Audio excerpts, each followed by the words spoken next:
The Water of Paradise.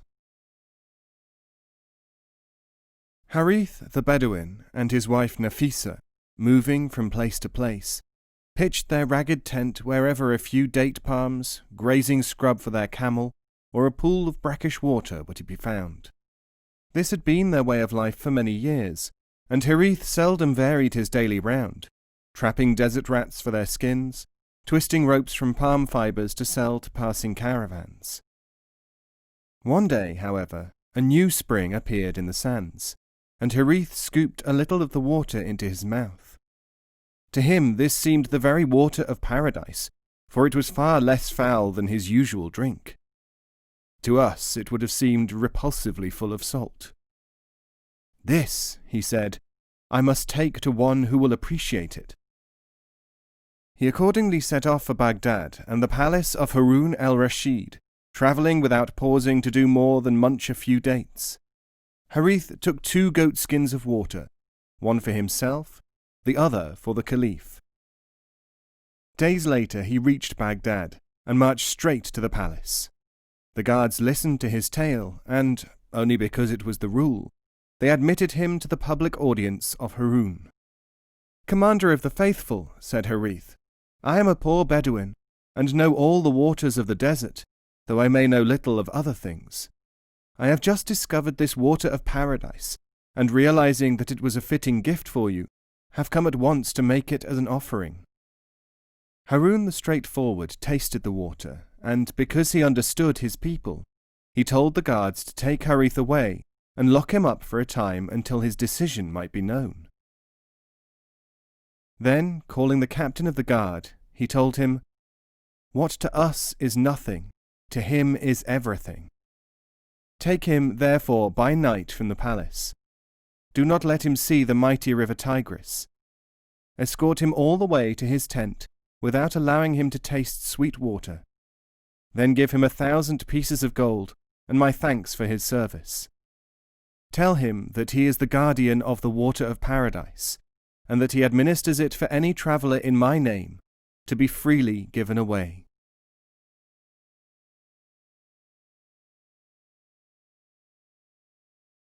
This is also known as the story of the 2 worlds. It is related on the authority of Abu al-Atahir of the Aniza tribe, a contemporary of Harun al-Rashid, and founder of the Makshara or Reveller Dervishes, whose name is perpetuated by mascara in Western languages. His followers have been traced to Spain, France, and other countries. Al-Atahir has been called the father of Arabic sacred poetry. He died in 828.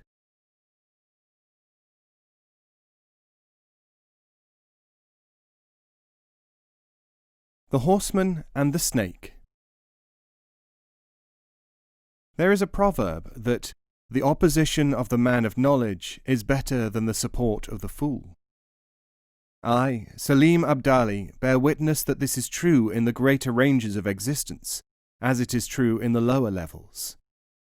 This is made manifest in the tradition of the wise, who have handed down the tale of the horseman and the snake. A horseman, from his point of vantage, saw a poisonous snake slip down the throat of a sleeping man. The horseman realized that if the man were allowed to sleep, the venom would surely kill him. Accordingly, he lashed the sleeper until he was awake. Having no time to lose, he forced this man to a place where there were a number of rotten apples lying upon the ground, and made him eat them. Then he made him drink large gulps of water from a stream. All the while, the other man was trying to get away, crying, "What have I done, you enemy of humanity, that you should abuse me in this manner?" Finally, when he was near to exhaustion and dusk was falling, the man fell to the ground and vomited out the apples, the water, and the snake. When he saw what had come out of him, he realized what had happened, and begged the forgiveness of the horseman. This is our condition. In reading this, do not take history for allegory, nor allegory for history. Those who are endowed with knowledge have responsibility. Those who are not have none beyond what they can conjecture.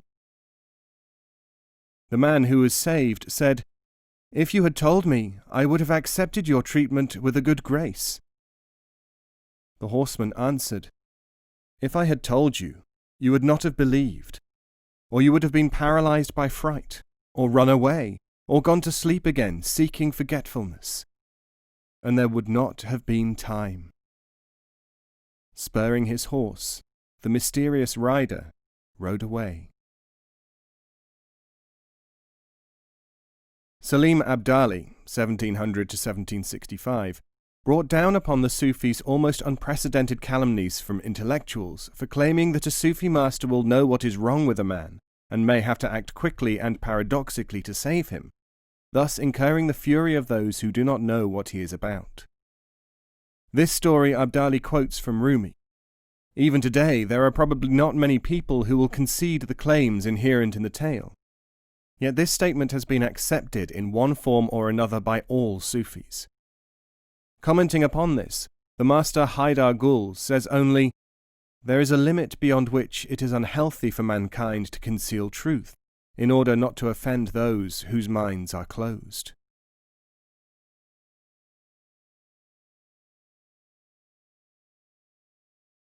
Isa and the Doubters.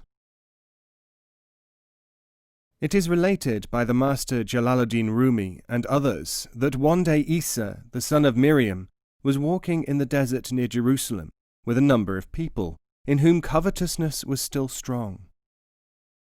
They begged Isa to tell them the secret name by which Isa restored the dead to life. He said, "If I tell you, you will abuse it." They said, "We are ready and fitted for such knowledge. Besides, it will reinforce our faith." "You do not know what you ask," he said, but he told them the word. Soon afterwards, these people were walking in a deserted place when they saw a heap of whited bones. "Let us make a trial of the word," they said to one another, and they did. No sooner had the word been pronounced than the bones became clothed with flesh and retransformed into a ravening wild beast, which tore them to shreds. Those endowed with reason will understand. Those with little reason can earn it through the study of this account. The Isa of the story is Jesus, the son of Mary. It embodies a similar idea to that of the sorcerer's apprentice, and it also appears in Rumi's work and again in oral Dervish legends of Jesus, of which there are a large number. Tradition invokes as one of its famous repeaters one of the first men ever to carry the title of Sufi, Jabir, son of El-Hayyan, the Latin Jaber, who is also the founder of Christian alchemy. He died in about 790. He was originally a Sabaean and, according to Western authors, made important chemical discoveries.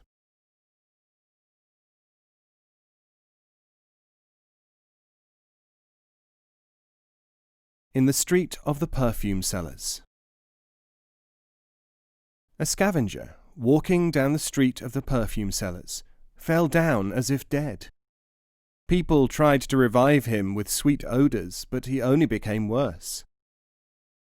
Finally, a former scavenger came along and recognized the situation.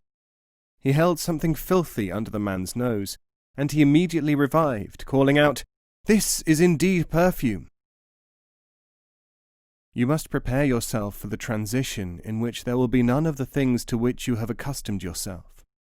After death, your identity will have to respond to stimuli of which you have a chance to get a foretaste here.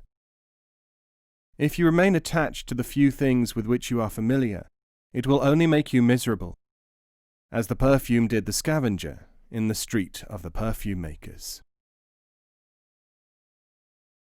This parable explains itself. Ghazali uses it in the 11th century Alchemy of Happiness to underline the Sufi teaching that only some of the things of familiar existence have affinities with the other dimension.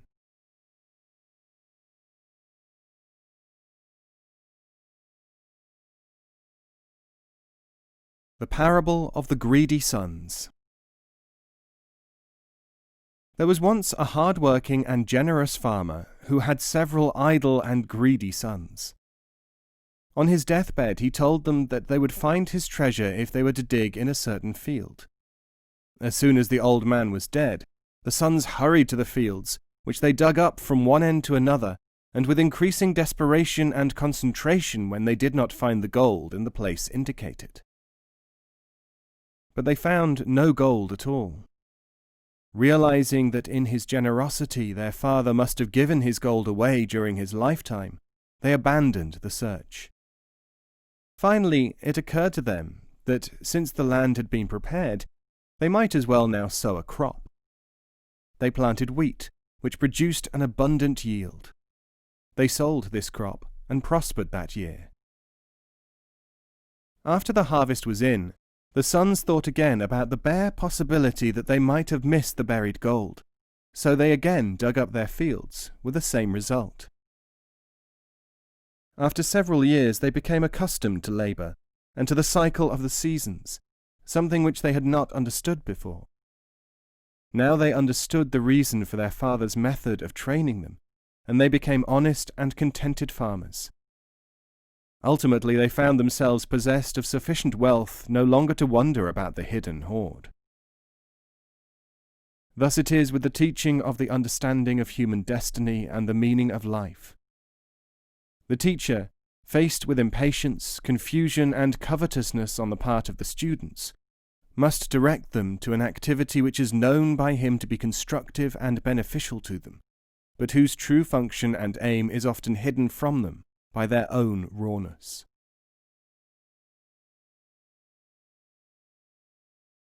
This story, underlining the claim that a person may develop certain faculties in spite of his attempts to develop others, is unusually widely known. This may be because it carries the preface, "Those who repeat it will gain more than they know." It was published both by the Franciscan Roger Bacon, who quotes the Sufi philosophy and taught at Oxford, from which he was expelled by order of the Pope, and the 17th century chemist Boerhaave. This version is attributed to the Sufi Hassan of Basra, who lived nearly 1200 years ago.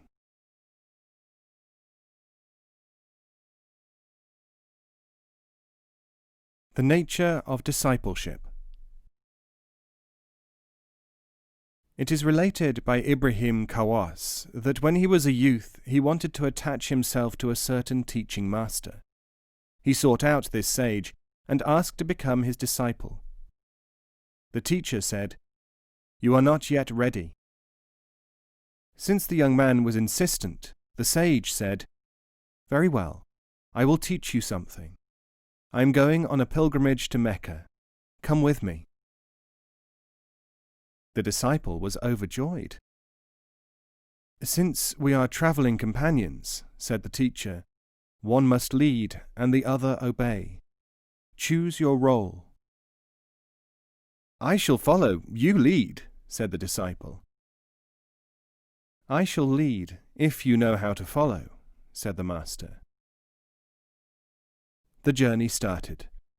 While they were resting one night in the desert of the Hejaz, it started to rain. The master got up and held a covering over the disciple, protecting him. "But this is what I should be doing for you," said the disciple. "I command you to allow me to protect you thus," said the sage. When it was day, the young man said, "Now it is a new day. Let me be the leader, and you follow me." The master agreed. "I shall now collect brushwood to make a fire," said the youth. "You may do no such thing. I shall collect it," said the sage. "I command you to sit there while I collect the brushwood," said the young man. "You may do no such thing," said the teacher, "for it is not in accordance with the requirements of discipleship for the follower to allow himself to be served by the leader." And so, on every occasion, the master showed the student what discipleship really meant by demonstration. They parted at the gate of the holy city. Seeing the sage later, the young man could not meet his eyes. "That which you have learnt," said the older man, "is something of the nature of discipleship." Ibrahim Khawas, the palm weaver, defined the Sufi path as, "Allow what is done for you to be done for you. Do for yourself that which you have to do for yourself." This story underlines in a dramatic manner the difference between what the would-be disciple thinks his relationship with a teaching master should be, and what it actually would be. Khawas was one of the great early masters, and this journey is quoted in Hujwiri's Revelation of the Veiled, the oldest extant compendium of Sufism in Persian.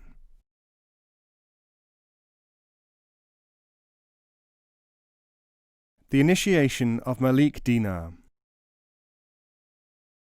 After many years' study of philosophical subjects, Malik Dinar felt that the time had come to travel in search of knowledge. "I will go," he said to himself, "seeking the hidden teacher, who is also said to be within my uttermost self." Walking out of his house with only a few dates for provision, he came presently upon a dervish plodding along the dusty road. He fell into step alongside him, in silence for a time. Finally the dervish spoke.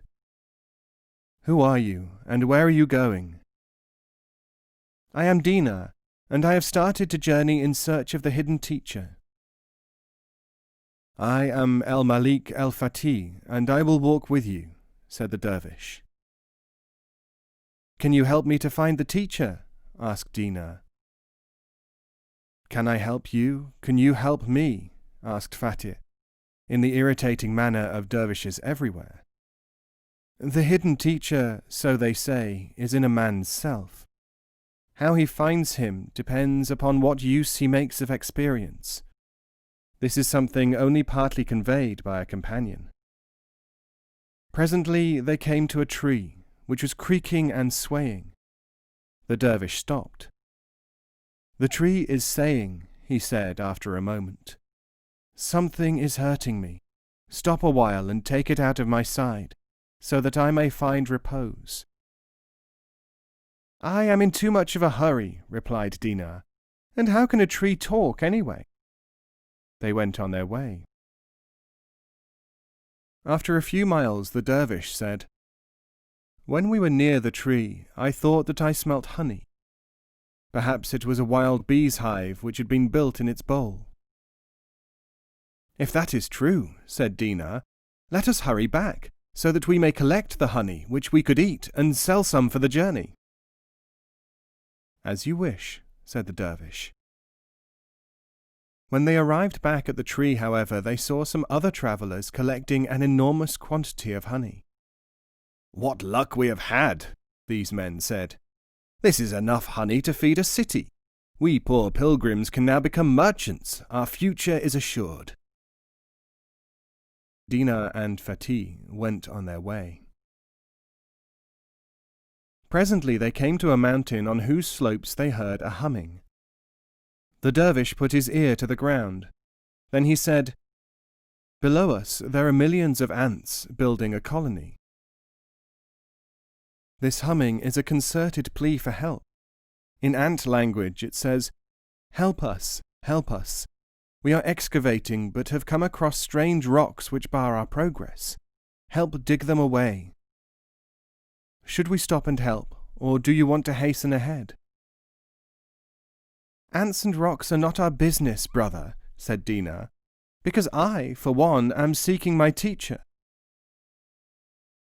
"Very well, brother," said the dervish. "Yet they do say that all things are connected, and this may have a certain connection with us." Dinar took no notice of the older man's mumblings, and so they went their way. The pair stopped for the night, and Dinar found that he had lost his knife. "I must have dropped it near the ant hill," he said. Next morning they retraced their way. When they arrived back at the ant hill, they could find no sign of Dinar's knife. Instead, they saw a group of people covered in mud resting beside a pile of gold coins. "These," said the people, "are a hidden hoard which we have just dug up. We were on the road when a frail old dervish called to us, 'Dig at this spot, and you will find that which is rocks to some, but gold to others.'" Dinar cursed his luck. "If we had only stopped," he said, "you and I would both have been rich last night, O Dervish." The other party said, "This dervish with you, stranger, looks strangely like the one whom we saw last night." "All dervishes look very much alike," said Fatih. And they went their respective ways. Dinar and Fatih continued their travels, and some days later they came to a beautiful riverbank. The dervish stopped, and as they sat waiting for the ferry, a fish rose several times to the surface and mouthed at them. "This fish," said the dervish, "is sending us a message. It says, 'I have swallowed a stone. Catch me and give me a certain herb to eat. Then I will be able to bring it up, and will thus find relief. Travellers, have mercy.'" At that moment the ferry boat appeared, and Dinar, impatient to get ahead, pushed the dervish into it. The boatman was grateful for the copper which they were able to give him, and Fatih and Dinar slept well that night on the opposite bank, where a tea-house for travellers had been placed by a charitable soul. In the morning they were sipping their tea when the ferryman appeared. Last night had been his most fortunate one, he said. The pilgrims had brought him luck. He kissed the hands of the venerable dervish to take his blessing. "You deserve it all, my son," said Fatih. The ferryman was now rich. This was how it had happened. He was about to go home at his usual time, but he had seen the pair on the opposite bank and resolved to make one more trip, although they looked poor, for the barakah, the blessing of helping the traveller.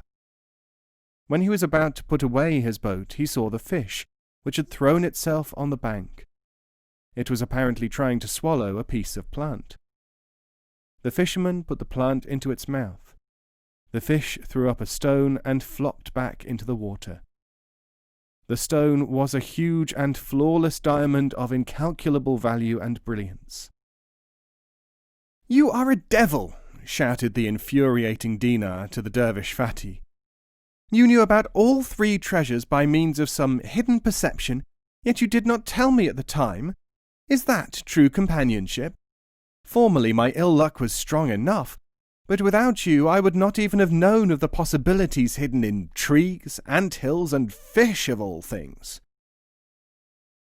No sooner had he said these words than he felt as though a mighty wind were sweeping through his very soul. And then he knew that the very reverse of what he had said was the truth. The dervish, whose name means the victorious king, touched Dinar lightly on the shoulder and smiled. "Now, brother, you will find that you can learn by experience. I am he who is at the command of the hidden teacher." When Dinar dared to look up, he saw his teacher walking down the road with a small band of travellers who were arguing about the perils of the journey ahead of them. Today the name of Malik Dinar is numbered among the foremost of the dervishes, companion and exemplar, the man who arrived. Malik Dinar was one of the early classical masters. The victorious king of the story is an incarnation of the higher functions of the mind, called by Rumi the human spirit, which man must cultivate before he can function in an enlightened manner. This version is that of Emir el-Arifin.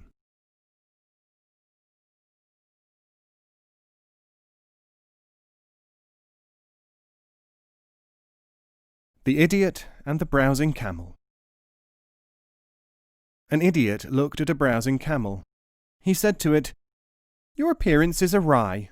Why is this so?" The camel replied, "In judging the impression made, you are attributing a fault to that which shaped the form. Be aware of this. Do not consider my crooked appearance a fault. Get away from me by the shortest route. My appearance is thus for function, for a reason. The bow needs the bentness as well as the straightness of the bowstring. Fool, begone! An ass's perception goes with an ass's nature."